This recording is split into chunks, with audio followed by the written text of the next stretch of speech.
O PIB voltou a crescer, os empregos estão voltando, a crise brasileira está acabando. Será que é isso mesmo?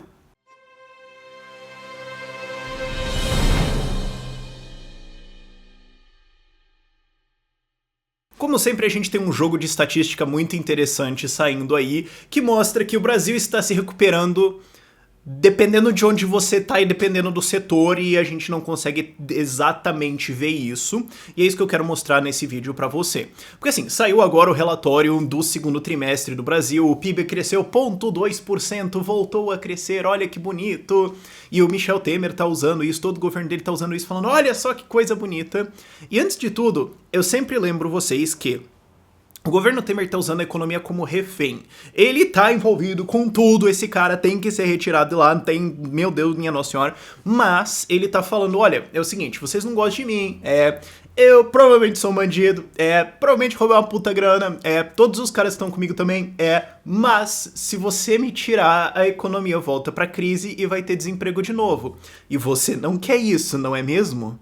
É um refém, ele só tá falando, é isso que ele tá tentando fazer, e agora tá tendo todo esse fuzuê com essas estatísticas e tudo mais. Agora, quando a gente olha elas em maior profundidade, tem coisas estranhas ali. Então, deixa eu te dar uma análise muito mais escola austríaca do que tá acontecendo. Primeiro, o PIB é a soma de várias coisas, vários setorizinhos, a soma e divide, né, a médiazinha, de vários setores diferentes. Então alguns estão indo bem, alguns estão indo muito mal. Por exemplo, a indústria caiu no segundo trimestre, caiu 0,5%, enquanto o setor de serviços subiu 0,6%. Claro, tem vários outros, tem uns 10, 12 componentes lá dentro, mas são só dois. Então, vamos ver aí. Indústria pode ser várias coisas, na verdade, vamos ser sinceros. Então, o que isso mostra, assim, só olhando nesses dados bem agregados, a pouca informação que eles trazem, é justo que a teoria austríaca prevê sobre ciclos econômicos, sobre inflação e como isso gera crises, que é o que acontece é que você tem uma excessiva alavancagem em indústria e aumento do tamanho da cadeia de produção, e isso gera uma bolha, gera uma crise, quando na verdade, por causa da preferência temporal da população, eles preferiam muito mais consumir do que economizar. E por isso que acontece uma crise, o governo empresta dinheiro excessivo, ele cria dinheiro novo fingindo que existe novo crédito, então a indústria age em cima desse crédito, se hiperalavanca e depois estoura, quando o crédito governamental sai, deixando serviços, que era o que a população queria em primeiro lugar. Então, agora a gente tem, você pode dizer assim, subiu 0,6% em serviços e caiu 0,5% em indústria, então subiu 0,1%.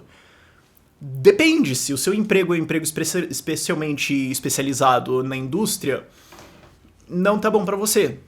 Agora, se você é uma mão de obra que tá mais ligada a serviços, ou você ainda tá numa coisa um pouco mais simples, pode ser benéfico para você. Então, tô vendo, já tem algumas coisas aí um pouquinho complicadas. Outra coisa, construção caiu 2%, e isso ainda mostra que a gente ainda tá desarmando a grande bolha imobiliária que a Dilma armou lá com empréstimo para todo mundo, qualquer panaca que tropeça pra dentro do banco tira R$500 mil para comprar um apartamento, e daí você tinha um bangalô no interior do Sergipe vendendo por R$500 mil.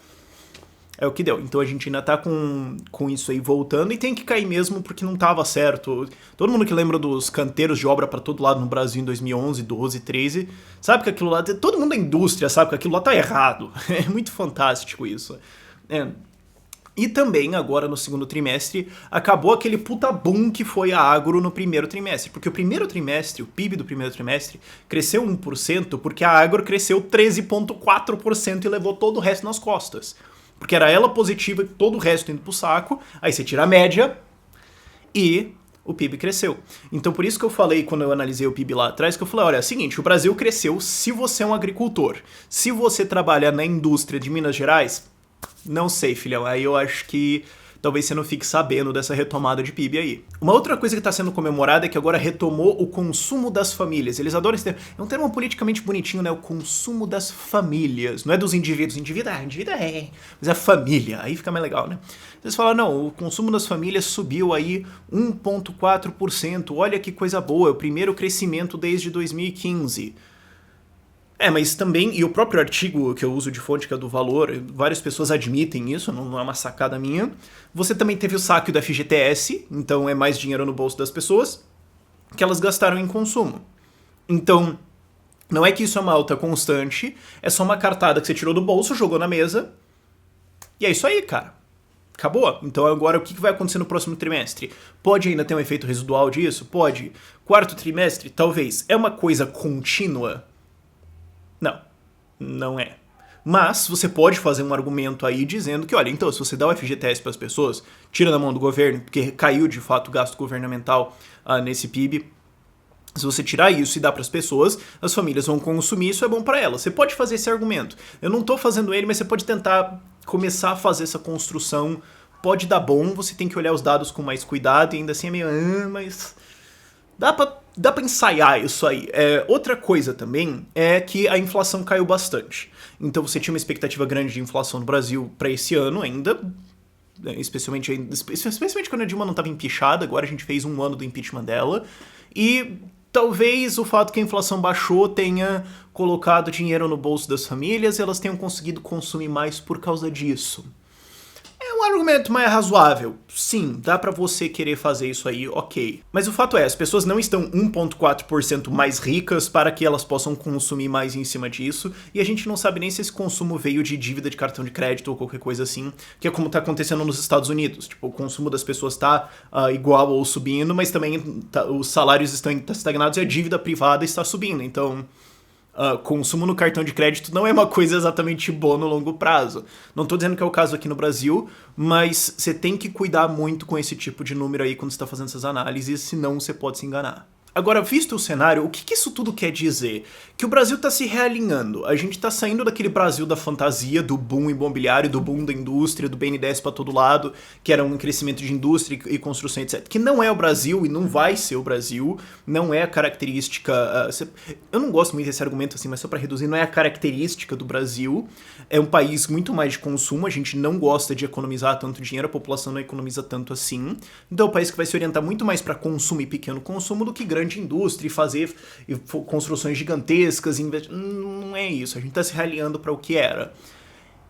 E deixa assim, cara, é o vídeo que eu fiz recentemente sobre produtividade e exportação, que a galera fala que o Brasil é um fazendão, por isso que o Brasil é pobre, porque ele exporta soja e minério de ferro e etc, mas... Cara, tem vários países muito ricos por aí, como por exemplo a Austrália e Nova Zelândia, que são baseados em exportar commodity, tudo bem, não tem problema. Então não tem problema você ter uma economia que se orienta muito mais para o pequeno consumo e exportação de commodity, se ela é eficiente as pessoas estão ganhando dinheiro, não tem problema. Agora, é o caso? É difícil ver. A produtividade em agricultura subiu pra caramba? Sim. No resto? Depende de reformas. E aí que é o ponto que eu quero colocar, que é o seguinte... A gente está nesse momento de realinhar de grandes indústrias e grandes empresas, tudo sustentado pelos parça do governo, para o pequeno negócio mamãe e papai, para o pequeno negócio da padaria, para o cara que vende pipoca, para o crossfit, para a barbearia, para o salão de beleza, para a pessoa que vende Avon, esse tipo de coisa. A gente está se realinhando para isso. Então, ao invés de tentar puxar o bicho para onde ele não quer ir, vai junto. Fala, ó, então, já que essa é a direção, já que essa é a coisa que funciona aqui... Dá pra olhar dá para olhar as reformas que vão ter que ser feitas nessa direção. Vamos desburocratizar para o pequeno e micro. O pequeno e micro empregador. Vamos cortar impostos para ele. Vamos tentar ajudar ali. Porque é ali que a coisa está funcionando em primeiro lugar. E os relatos de novos empregos no Brasil estão mostrando isso. Teve um relatório de empregos em fevereiro, que teve criação de empregos positiva, foi aquele Aue de novo o Temer e a equipe dele fazendo aquela chantagem de falar, olha só, o Temer é um bandido desgraçado, mas pelo menos tem emprego, olha só, fazendo aquele argumento tosco pra caramba. Aí fizeram aquele Aue de falar, olha, foi muitos empregos criados e... lá dentro você tinha informações úteis que a média e grande empresas tiveram uma queda de empregos na soma geral, enquanto a pequena e microempresas foram quem realmente criou. Tanto que elas criaram tanto que o relatório ficou positivo. O que os empregos estão vindo da pequena coisinha de esquina, de bairro, de um negócio de família, ou de um negócio de pequenas pessoas que estão desempregadas começando a empreender. É isso que está funcionando. Então esse é o Brasil que está indo... eu não gosto de usar isso, mas enfim, é o Brasil que está indo para frente, que está conseguindo se desenvolver. O Brasil alavancado, sustentar BNDES, proteção governamental, subsídio, tá, isso aí está saindo. Então tomem a lição. É isso que funciona, é isso aqui que não funciona, gente. E outra coisa interessante nesses relatórios de emprego é que eles quebram o crescimento de empregos por região. E isso é muito educativo, isso traz muita informação, porque, primeiro, você vê, eu tenho 2 relatórios ali como fontes, um de fevereiro e outro de abril, que foram os meses que foi aquele away, que teve um monte de vaga criada e tudo mais. Norte e Nordeste só se ferram, não conseguem gerar empregos por causa do peso da estrutura institucional e tributária em cima dos caras. Com a burocracia, regulação e impostos que tem lá, que são, você pode dizer, mais ou menos homogêneos no Brasil, pesa muito mais isso pro cara que tá querendo gerar um emprego no interior da Paraíba do que o cara que tá querendo gerar um emprego em São Paulo, capital. É um peso financeiro diferente. O cara tem que pagar R$100 por uma licença em São Paulo é pouco, no interior do Pará é pesado. Então tem que ver essa diferença. Agora, Sudeste se destaca, claro, mas proporcional à população não se destaca. Porque você pode olhar assim, mas é que o Sudeste tá criando vaga de emprego pra caramba. Bom, sim, mas o Sudeste tem 80 milhões de pessoas. Então, enquanto o Nordeste tem 50 milhões, o Sul tem 28 e o Centro-Oeste tem 14. Então você esperaria alguma coisa mais proporcional, certo? Só que em fevereiro, a região mais eficiente em gerar empregos foi o Sul. E em abril, a região mais eficiente em gerar empregos foi o Centro-Oeste. E isso que não sei se dá pra gente isolar no Centro-Oeste e tirar o Distrito Federal ou tirar Brasília. Sabe, tira só aquele chuveirinho de dinheiro público para servidores. Tira isso e vamos ver como é que fica. Eu acho que os dados ficariam muito mais claros, muito mais verdadeiros nesse sentido. O que mostra o quê? Sul é mais agro, tem a indústria, sim, ok. Agora, mostra que o Sudeste está um pouco para trás. E mesmo essas vagas criadas no Sudeste, a gente não consegue ver exatamente se foi assim em São Paulo capital ou se foi lá no interior onde se planta laranja, onde se planta café. Pode ter sido lá, entendeu? Foi lá no interior de Minas Gerais, foi lá no interior de São Paulo, mas quando você tira a média pela região, parece lá que o Sudeste tá bombando. Aí você fala, é só São Paulo que carrega o país, a capital ou o estado. Não sei, é meio difícil, tem que tomar cuidado com isso. Então, o que isso mostra? O que esses dados podem nos intuir? Não estou dizendo que é isso, mas você pode começar a ter alguns raciocínios ao redor disso. Essa geração de empregos em abril no Centro-Oeste pode ter sido a safra de janeiro, fevereiro, março, gerando empregos em abril. Então, o Brasil está voltando a crescer. Bom, você mora em Mato Grosso? Mato Grosso do Sul, Goiás? Se sim, talvez o Brasil esteja indo muito bem para você. Agora, você mora no Amapá? Talvez não seja hoje, né, companheiro? Sabe, tem que ter cuidado com esses dados. Sul, por que o Sul cresceu? Bom, também tem um peso mais agro, né? Por que ele foi melhor em fevereiro? E, aliás, foi muito mal em abril. Né? Por que pode ter sido isso? Pode ter sido agro, pode ter sido alguns outros fatores, a gente não sabe exatamente, mas olhando isso e quebrando a coisa por região, você consegue entender um pouco melhor o que está acontecendo. E aí você volta para aquele papo, o Brasil está voltando a crescer. Qual deles? A micro e pequena empresa? Sim, são a micro e pequena empresas que estão criando empregos agora em 2017. Eles sempre tiveram uma enorme fatia dos empregos e agora é eles que estão puxando ao invés da média e grande empresa, que era a galera protegidinha pelo governo, empréstimo do BNDES, etc. Quando você tira isso, percebe que eles não são eficientes, não conseguem ser competitivos, não conseguem ser todo integrados como eles são e tem que quebrar. Tem que começar a setorizar, terceirizar, etc, porque é mais eficiente. Então, o Brasil que dá certo, entre aspas agora, é micro e pequena. Então não tenta atrapalhar, tenta ajudar os caras, tenta tirar o que está atrapalhando eles. Para pequena e microempresa, cara, uma regulação, uma burocracia, uma taxinha pesa muito mais. Porque eles não conseguem ter um setor legal, eles não conseguem ter um setor jurídico para lidar com todos os processos. É um saco, então tira isso deles. Já está funcionando? Pô, então vamos lá. É o que você pode começar a tentar intuir numa reforma agora no que dá pra fazer pragmaticamente no Brasil nos próximos 2-3 anos. É isso que eu quero dizer ao longo desse vídeo. Por mim, privatizava tudo, mas enfim. Outra coisa. Você pode começar a fazer alguma coisa assim de... Olha, vamos colocar o salário mínimo por estado. Por mim, abolia. Mas, vamos pôr por estado. Porque o salário mínimo em São Paulo de R$950 é um salário até baixo. Agora, você tá lá no Amazonas... Você tá lá... Na Amazonas você tem até a Zona Franca, mas sei lá, você tá lá no interior do Maranhão, é um salário mais pesado. Deixa setorizar um pouco, quem sabe isso consegue gerar mais emprego, quem sabe isso vai ser melhor. E quando a galera perceber que isso funciona, consegue começar a pensar, bom, talvez privatizar tudo seja uma boa ideia, né? Você tem que começar a conversa por algum lugar, então pode ser assim. ok? E a gente também tá vendo que o Brasil que não dá certo é essa ideia de que tem que ter indústria, tem que ter grande produção, tem que ter grande construção.